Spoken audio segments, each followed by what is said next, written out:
Pessoal, ainda sobre o PG, nós vamos falar agora sobre a soma dos termos de uma PG.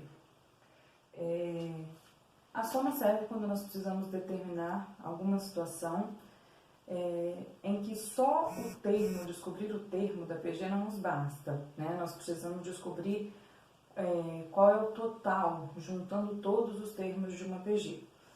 Nós precisamos considerar duas situações: se nós estamos tratando de uma PG que é finita, ou se nós estamos tratando de uma PG que é infinita. Na verdade, se eu estou considerando uma quantidade finita de termos ou não. Se eu estiver trabalhando com uma quantidade finita de termos, nós temos uma fórmula para que a gente calcule a soma dos termos de uma PG, que é Sn, onde o n é a quantidade total de termos que eu estou somando, por isso que eu preciso saber a quantidade, que é igual ao primeiro termo vezes, aí nós temos entre parênteses, 1 menos a razão elevado à quantidade de termos, dividido por 1 menos a razão. É claro que, se eu estou somando uma quantidade finita de termos, se eu quiser, eu posso determinar todos esses termos, descobrir quais são todos eles e depois somá-los também, sem nenhuma coisa que atrapalhe isso. Mas a fórmula, às vezes, ela nos facilita, especialmente se nós estamos tratando de uma soma de muitos termos, né?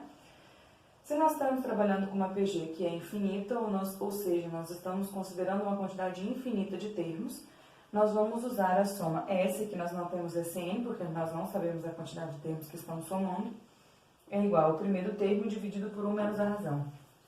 Mas, Miriam, como que a gente vai somar uma quantidade infinita de termos? Depois eu volto a falar um pouquinho mais sobre isso. No que se refere a uma quantidade finita, por exemplo, imagina que nós temos uma situação. Uma colônia de bactérias, que se inicia com uma bactéria, ela duplica a cada hora. Ela vai duplicando a cada hora. E imagina que eu quero descobrir quantas bactérias existem nessa colônia depois de 12 horas. Eu posso pegar uma bactéria e duplicando 1 hora, depois duplica 2, e assim até eu chegar na 12ª hora, e depois somar tudo isso. Ou eu posso resolver o problema usando a fórmula da soma de uma PG finita. Bom, imagina o seguinte: se a minha colônia de bactérias ela teve início com uma bactéria, então quer dizer que o primeiro termo dessa PG é uma bactéria. E essas bactérias elas vão duplicando a cada hora. Então, se elas duplicam, significa que a minha razão é 2, é sempre vezes 2. E o meu n aqui, quem seria? Bom, se essas duplicações vão acontecer por 12 horas, então quer dizer que o meu n é 12. Substituindo tudo isso aqui na fórmula, nós vamos ter S12, que é igual a 1 vezes 1 menos 2 elevado a 12, dividido por 1 menos 2. Lembrando, ó, o 12 aqui é a quantidade de termos, são as 12 horas. O primeiro termo é 1, porque a gente teve início com uma bactéria, e a minha razão é 2. Então, a soma dos 12 termos, esse 1 multiplicando aqui na frente não faz diferença nenhuma. 1 menos 2 elevado a 12, é só a gente fazer o 2 vezes ele mesmo, 12 vezes, que é 4.096, e 1 menos 2 é menos 1. Então, nós vamos ter aqui, ó, a soma dos 12 termos é 1 menos 4.096 é menos 4.095. Se eu estou dividindo isso aqui por menos 1, então a soma dos 12 termos é 4.095. Quer dizer, depois de 12 horas, eu vou ter nessa colônia de bactérias 4.095 bactérias. Caso eu descubra o total de bactérias que eu tenho em cada uma das 12 horas e some, o meu resultado tem que ser exatamente 4.095. No que se refere a uma PG infinita, imagina que eu tenho uma situação assim.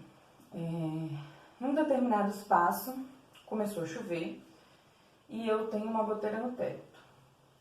Aí uma pessoa que está observando, ela percebe que cai uma goteira, né, pinga uma gotinha. 30 segundos depois, cai mais uma gotinha, aí a chuva começa a intensificar. Então, depois de 15 segundos, cai uma terceira gota, aí começa a intensificar. Depois de 7 segundos e meio, cai uma outra gota, e assim sucessivamente até que não fica uma gota, fica um fio de água inteiro descendo. Então, se a gente observar, o tempo aqui está sendo reduzido pela metade.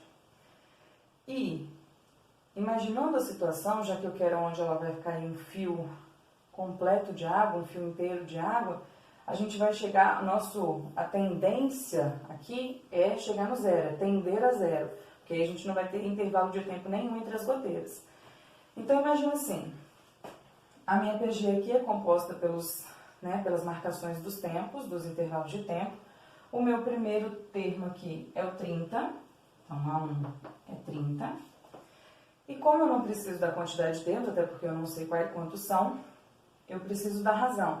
Se nós observarmos aqui, a minha razão, lembra que eu falei antes sobre no outro vídeo, que falava sobre a razão. Do 30 para o 15 é como se eu tivesse dividido por 2. Mas como a PG a gente trabalha com multiplicação, então na verdade é como se eu tivesse multiplicado por 1 sobre 2. Então minha razão é 1 sobre 2. Dividir por 2 é a mesma coisa que multiplicar por 1 sobre 2. Substituindo isso na fórmula da soma, o primeiro termo é 30, 1 menos meio. Então, a minha soma é 30 dividido 1 menos meio. Se eu tenho 1 e tiro a metade, eu continuo com a metade. Lembrando que a gente pode fazer também usando as frações equivalentes, mínimo múltiplo comum, para poder resolver isso aqui. Ó, divisão de fração, nós repetimos a primeira e multiplicamos pelo inverso da segunda. Primeira, segunda.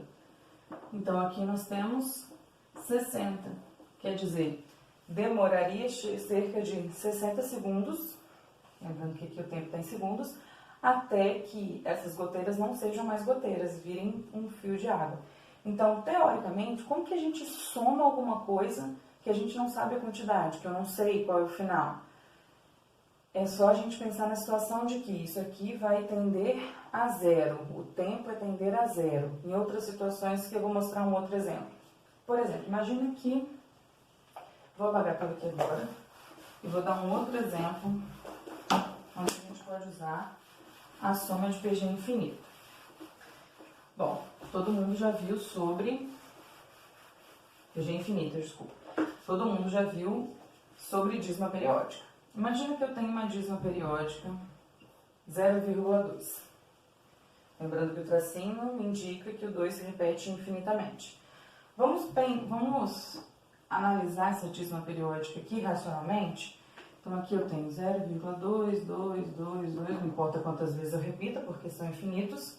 Eu posso escrever isso aqui da seguinte forma, ó. 0,2 mais 0,02 mais 0,002 e assim sucessivamente. Se nós olharmos, ó, a gente vai acrescentando um zerinho aqui, é uma soma infinita. É uma soma infinita.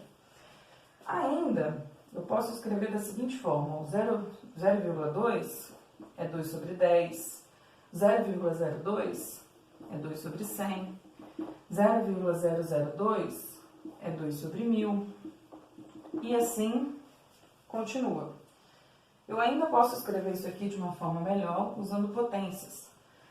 2 sobre 10 mais 2 sobre o 100 é 10 elevado a 2, o 1000 é 10 elevado a 3 e assim ela continua. Isso aqui nada mais é do que uma soma de PG. Como assim? Olha bem, o primeiro termo dessa PG é 2 sobre 10. E a razão é 1 sobre 10. Por quê? Olha bem, se eu pego 2 sobre 10 e multiplico por 1 sobre 10, 2 vezes 1 é 2, 10 vezes 10 é 100. Se eu pego 2 sobre 100 e multiplico por 1 sobre 10, 2 vezes 1 é 2, 100 vezes 10 é 1000. E assim continuaria. Então, isso aqui, se a gente tirar o sinalzinho de mais, é uma PG. Como a gente tem um sinalzinho de mais, é uma soma de PG. E, como isso aqui é uma dízima periódica que não termina, é uma soma de PG infinita. Então, quer dizer, eu posso aplicar a fórmula de soma de PG infinita para determinar a fração geratriz de uma dízima periódica. Então, se eu tenho o primeiro termo e tenho uma razão, a soma é o primeiro termo dividido por 1 menos a razão. Aqui, então, eu vou ter 2 sobre 10. 1 menos 1/10, pensa assim, 1 inteiro é como se fosse o 10 sobre 10, porque o meu denominador é 10. 10 sobre 10 menos 1 sobre 10 vai sobrar 9 sobre 10. Divisão de fração, a gente repete a primeira e multiplica pelo inverso da segunda. Opa, desculpa. Aqui, 10 dividindo e 10 multiplicando, a gente pode simplificar, que eu vou ter que a soma é 2 nonos. Quer dizer, 2 nonos é a fração que originou a dízima periódica 2 sobre 9. Se você quiser conferir, 2 dividido por 9, 2 não divide, 0 no quociente. Acrescenta um zero que não existia e uma vírgula. 20 dividido por 9 dá 2 vezes. 2 vezes 9 é 18, para 20 sobra 2. Acrescenta um zero, dá 2 vezes, sobra 2. Acrescenta um zero, dá 2 vezes, sobra 2.